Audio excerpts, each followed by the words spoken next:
อ้าวครับคือมาหัวซีซอยแล้วตัวนี้ยังไงโอ้เขาเปิดอ่านมานานอยู่นะอ่านอย่างอ่านอย่างโดยอ่านการ์ตูนนี่แหละนะอ้าวอ่านเป็นแบบไหนกันตู่ เอ๊ะเป็นพี่เลยอย่างตัวเคยอ่านเหรอจิน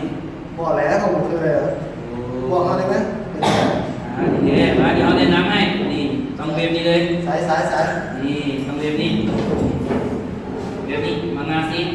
มังงะซีดแมนแอปที่ใช้สำหรับอ่านการ์ตูนซึ่งเป็นที่นิยมหลายในประเทศไทยและลาวซึ่งมีการอัปเดตการ์ตูนมาใหม่ทุกๆมื้อและยังมีการจัดแยกออกเป็นช่องคือมาใหม่แม่นการ์ตูนที่จะอัปลงแอปได้บ่ดนต่อไปแม่นฮอตฮิตซึ่งเป็นช่องที่จัดเก็บการ์ตูนเรื่องที่มีคนมักอ่านหลายที่สุดบ่ว่าจะเป็น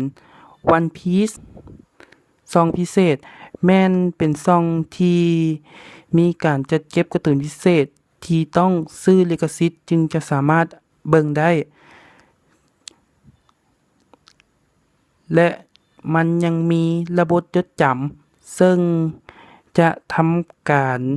จดจำเรื่องหรือตอนที่เราอ่านไปแล้วโดยทำการเปลี่ยนสีตอนที่เราหาจะอ่านไปคือนั่งหน้าจอและยังจดจำเรื่องที่เราเพิ่งอ่านไปพร้อม